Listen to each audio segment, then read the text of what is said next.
One important thing that's happening in this conference is we're hearing from the other side that we usually don't hear from in development and aid discussions. We usually are only hearing like the official party line from aid agencies and their autocratic governments that they finance. We're not hearing the dissidents that represent the many people whose livelihoods and human rights are violated by aid agencies and by the governments they finance. I thank the DRI team for everything.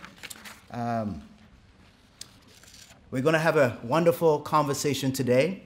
It's about freedom and economic development. I'm always of the view freedom is almost unambiguously the right thing. I am of the view that freedom is always a good thing. I'm on the extreme on that. But every now and then I have to pause and just say to myself, let me be a student. Let me figure out what's going on. Let's listen, because that's the only way in which we're going to be able to make progress. There is no way we can just say it's black and white, simple thing. Let's go bring in the Marines. Let's go get that bad guy. The world is not like that, okay? So we have assembled here a fantastic group who are going to tell us everything about that. We hear that Africa is rising, that economic growth in some countries is among the highest in the world, and that a new middle class is emerging. But some economists have questioned whether these growth figures are maybe overstated in some cases, whether Africa's new wealth isn't overly concentrated in a very small number of hands, while most people continue to live at the edge of subsistence. Today you'll be hearing about a number of specific abuses in a range of countries that were essentially paid for with our own tax dollars flowing through international development agencies. Americans and British people and Western people whose countries give foreign aid and have diplomatic relations with these African countries, because essentially we may potentially be setting these countries up for catastrophes, and someone needs to, political catastrophes or perhaps violent catastrophes, and someone needs to kind of bear witness to that so that if and when it happens, that it doesn't just simply fall back on some sort of African heart of darkness phenomenon, that we recognize our own role in having looked the other way at abuses, having ignored them, and having allowed injustices to fester for so long that people saw no other way out. The focus of my talk is PBS, the Promoting Basic Services Project in Ethiopia, which was the subject of an investigation by the World Bank's inspection panel following a complaint that my organization helped a group of Ethiopian refugees bring in 2012. This case and the issues of aid, human rights, and accountability that it raises could be described as the quintessential example of today's conference theme. Ethiopia is one of the world's largest recipients of foreign aid, receiving approximately $3 billion in funds annually from external donors, including the World Bank, the United States, Canada, the UK, the European Commission, Germany, and the Netherlands. Largely turning a blind eye as Ethiopia's civil society has been systematically decimated, donors justify their support by both the enormity of the need and the reported inroads achieved in reducing poverty since the current regime came to power. In this new world order, relationships with important bank clients like Ethiopia are more important than ever, and accountability is distinctively out of fashion. If the goal of development is to contribute to a more just, prosperous, and stable society, then aid has to do more than just respond to needs and meet poverty indicators. It needs to incorporate processes and tools that challenge unjust power relations and shift power towards citizens, and particularly the most vulnerable and marginalized groups in society. It needs to confront discrimination head-on, and it needs to be able to ensure that, on balance, it's making the overall human rights situation better and not just propping up dictators. Those who advocate for cutting the aid to shape the politics of recipient country are like a foolish husband who divorces his wife thinking to have more control over her character, or vice versa. Last year in April, 9 Ethiopian young bloggers and journalists, all close friends of mine, get arrested in one Friday from their workplaces. During the interrogation, male bloggers and journalists were forced to torture, heavy physical exercise, and long hours and nighttime interrogations, and also sleep deprivation. Not only that, female detainees were facing abuses, interrogations including sleep deprivation, physical exercise, and in some cases, they were also forced to be naked during interrogation in front of male interrogators. Despite repeated calls for donors to pressure the Ethiopian government to improve its record of human rights, very little is achieved. The maximum the government partners can do so far is issuing reports and statements, while other bilateral donors act as if there is no relation between human rights and development at all. It might not be that hopeful. It might not look like it's going to change tomorrow or the day after tomorrow, because this has been done for the last 10 years, 20 years before us, and I'm sure it's going to be done by the coming years, even by other activists and journalists and the bloggers after us. But we will keep doing what we are doing because we don't have option, whether it takes so long or not. But I'm only hoping that it's going to take short time. Being involved in aid is also about working politically. You can't just say as if you can just ignore this and have been totally separate, as if you can be totally out of politics, because being out of politics is political as well. And so you're there as well. But the idea is we need to do that, because otherwise we can't really deliver the aid either.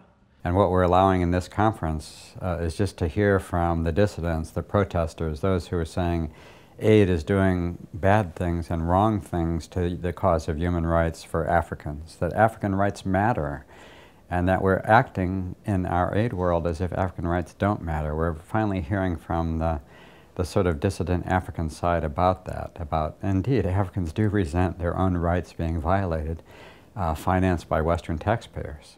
One of the big questions is, how much corruption is there in donor aid? We actually know very, very little about the answer to that question. INT, that is the arm of the bank that is tasked with investigating corruption, has ceased conducting field-verified forensic audits. Arid Lands, in fact, is the only forensic audit on their website. So, do we find zero tolerance for corruption? I would argue that ineffective monitoring and ineffective sanctioning virtually assure that corruption will follow.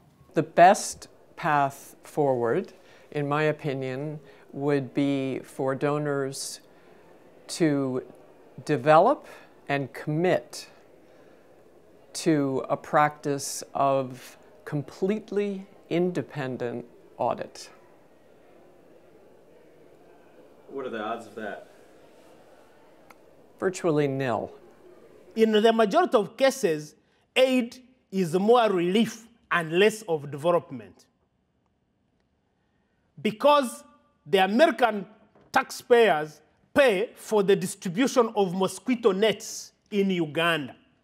Now you tell me how mosquito nets are a development.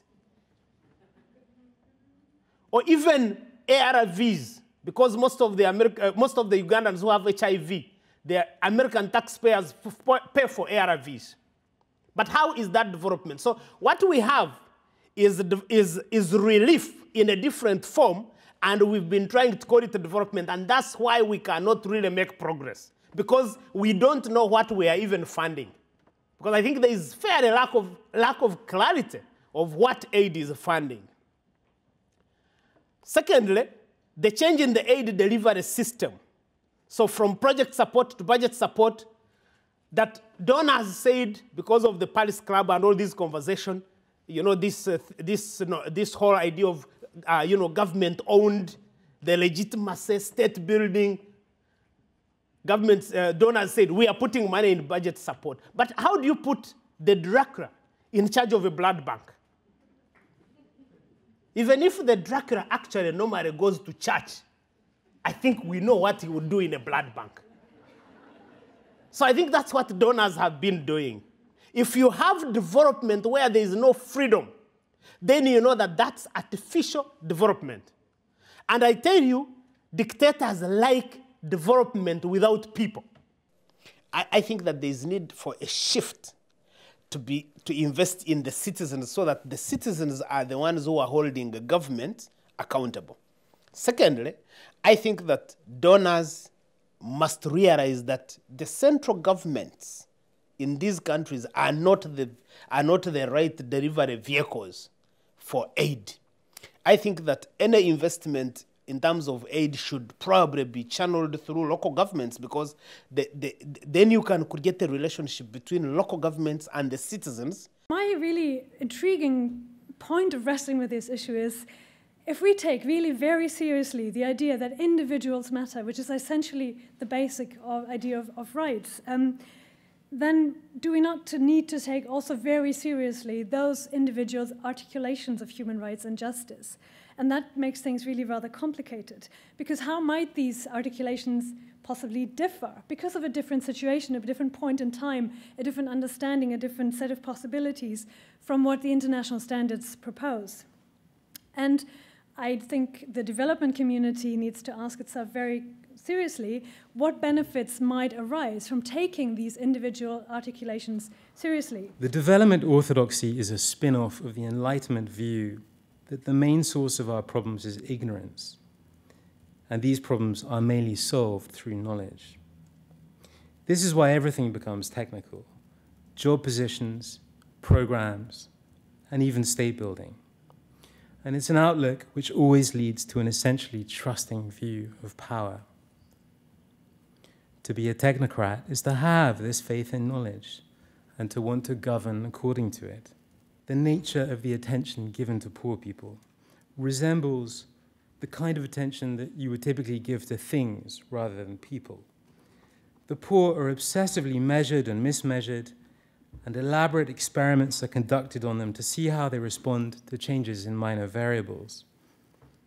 These are two of the most prestigious things you can do in development, but the poor are very rarely actually spoken to. One can have a very prestigious career in development without ever speaking to a poor person. The point is that violating poor people's rights is wrong, that U.S. foreign policy and U.S. aid is complicit in moral wrongs. And if we believe in our own values, if we start from the place, what should we do to promote the values of human rights and democracy around the world, then that leads us to a very different kind of more open debate about let's not ourselves be hypocritical contributors to rights violations ourselves. Let's advance the cause and the debate on human rights and democracy around the world by being on the right side and not on the wrong side.